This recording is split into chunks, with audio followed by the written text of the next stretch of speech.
Merhaba sevgili arkadaşlar, değerli dostlar, değerli takipçilerim. Annemin Örgü Dünyası kanalıma hoş geldiniz. Annemin Örgü Dünyası evinden kucak dolusu sevgiler, selamlar gönderiyorum. Bugün sizlerle yepyeni, güzel, yazlık örgü modellerinizde kullanabileceğiniz, artık havaların ısındığı, yazın geldiği, baharın geldiği bu dönemlerde giyebileceğimiz hafif ve güzel, harika bir örgü modeli yapacağız. Bu iki şiş örgü modelini sizler de benimle birlikte yapmak isterseniz hemen iplerinizi, şişlerinizi hazırlayın. Buyurun hep birlikte yapalım. Oldukça kolay, 4 sırada bir kendini tekrar eden harika bir model. Şöyle koton bir ip kullanacağım arkadaşlar. Gerçekten dokusu ve özelliği çok güzel. Çok uzun zaman önce BİM'den almış olduğum iplerden arkadaşlar. Şöyle koton ince bir ip, orta incelikte bir ip. Evet, şöyle 3,5 milim şişlerimle de bu güzel desenimi hemen yapmaya başlıyorum. Evet, sizler de hazırsanız hemen başlayalım arkadaşlar. Şöyle 3,5 milim şişlerimle başlayacağım. Modelimin ilmek sayıları sevgili hanımlar 2 ve 2'nin katları. Ne yaparsak yapalım 2 ve 2'nin katlarından yapıyoruz. Şöyle.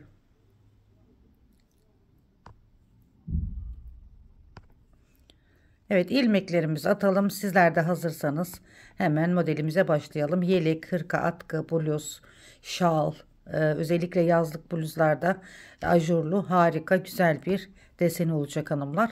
Tavsiye ederim hepinizin yapmasını. Bu ajurlu ve güzel modeli yeni öğrenen arkadaşlarımızın bile kolaylıkla yapabileceği bir desen arkadaşlar. 2, 2, 2, 2, 2, 2, 2 bakın. Ne yaparsak yapalım 2 ve 2'nin katlarından yapıyoruz. Evet, bu kadar ilmek benim size modeli anlatabilmem için yeterli arkadaşlar. Hemen şuradan gevşeme yapmasın bir ilmek atalım. Evet, 2 ve 2'nin katlarından oluşan ilmeklerimizi attık. 2, 2, 2, 2, 2, 2, 2 ve 2.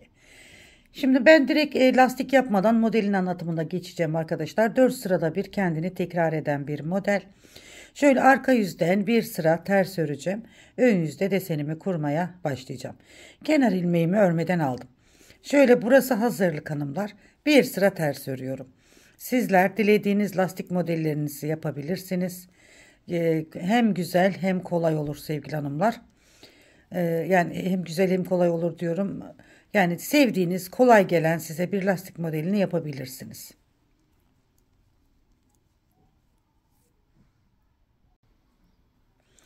Evet, şimdi modelin birinci sırasındayım ve ön sırasındayım. Kenar ilmeğimi örmeden aldım. Bir sıra düz örüyorum. Bir sıra düz örüyorum. Tabi dediğim gibi sizler lastiğinizi yapın. Sonra deseninizi kurmaya başlayın. Şöyle bir sıra düz örüyorum. Bu arada hızlı ilerleyen, kolay mı kolay, basit mi basit bir model arkadaşlar. Evet, şöyle bir sıra düzümü ördüm. Hemen modelin arka sırasındayım. Burada da bir sıra ters örüyorum. Kenar ilmeğinden sonra bir sıra ters örgümü yapıyorum. Evet, koton bir ip kullanıyorum arkadaşlar ben. Tabi sizler dilerseniz yün iplerde kullanabilirsiniz. Ben yazlık örgülerinizde kullanırsınız diye koton bir ip kullandım. Ama tabi sizler dilediğiniz yün iplerinizi kullanabilirsiniz. Evet, modelimin ikinci sırasında da arka yüzden ters ördüm. Şimdi modelin üçüncü sırasındayım ve ön yüzündeyim. Evet, şöyle. Modelin üçüncü sırasında artık desenimize şekil vermeye başlıyoruz. Kenar ilmeğimi örmeden aldım. Bakın ön yüzden şöyle 2 2 2 2 ilmeklerimi ters olarak örüyorum. Kenar ilmeğinden sonra 2 2 ilmeklerimi sıra sonuna kadar ters olarak örüyorum.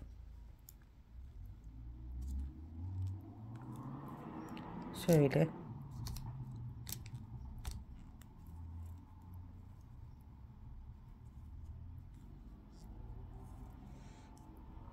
Bakın şöyle bir görüntümüz var.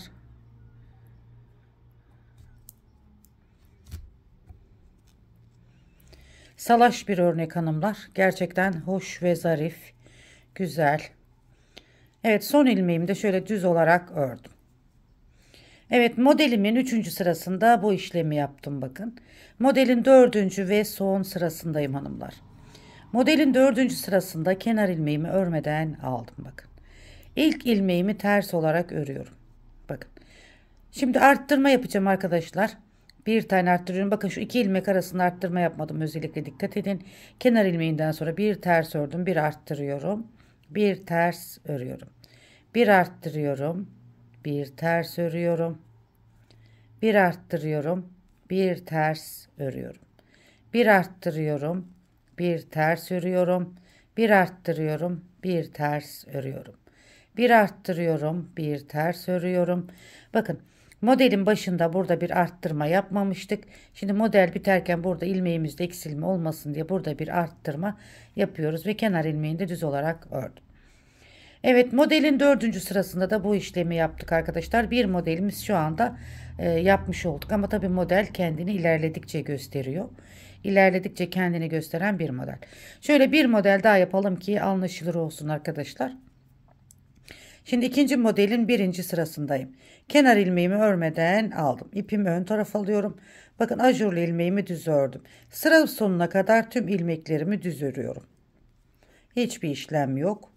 Tüm ilmeklerimi düz olarak örüyorum. Ajurlu ilmeklerimi de düz olarak örüyorum.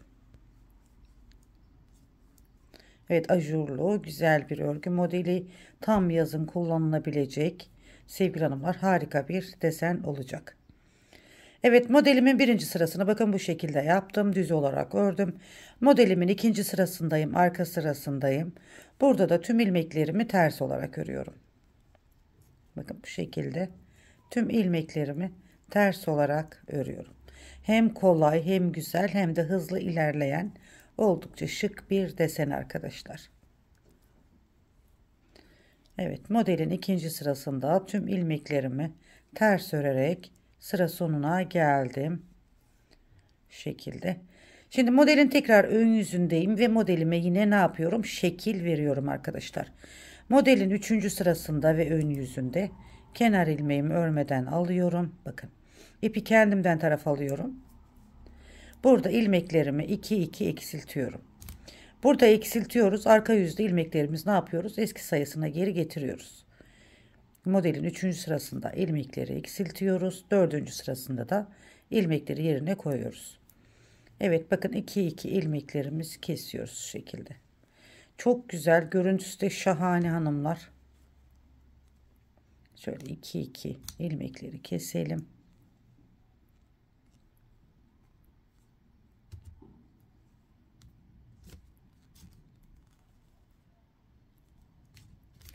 Son 2 ilmeğimizi de kestim. Kenar ilmeğini de düz olarak ördüm.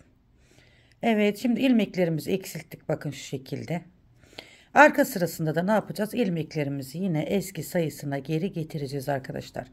Kenar ilmeğimi örmeden aldım. Bu ilk ilmeğimi ters örüyorum. Bakın burada bir arttırma yapmıyorum. Sonunda yapıyorum. Hemen burada bir doluyorum. Bakın, iki ilmeğin arasında arttırma yok. Hemen ters ilmeği ördükten sonra bir doluyorum. Bir ters örüyorum. Doluyorum, bir ters. Doluyorum, bir ters. Yani bakın ne yaptık? Kenar ilmeğinden sonra bir ters bir dola, bir ters bir dola, bir ters bir dola. Bakın, bir dola, bir ters, bir dola, bir ters, bir dola, bir ters.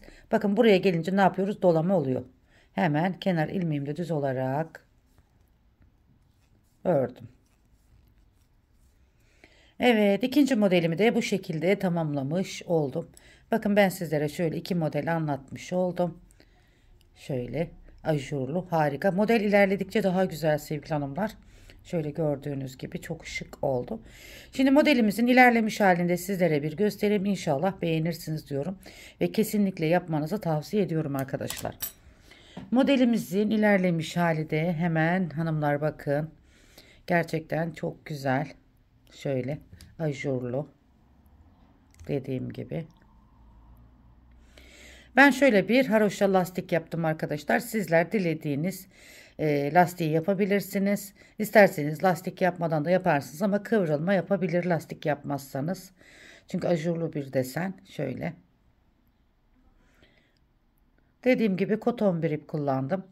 Dilerseniz sizler yün iplerde kullanabilirsiniz.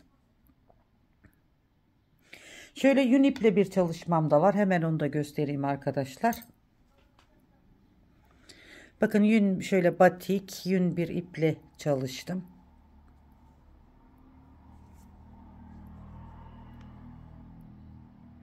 Dilerseniz yün iplerle de yapabilirsiniz arkadaşlar. Hem kolay hem güzel hem de hızlı ilerliyor gördüğünüz gibi.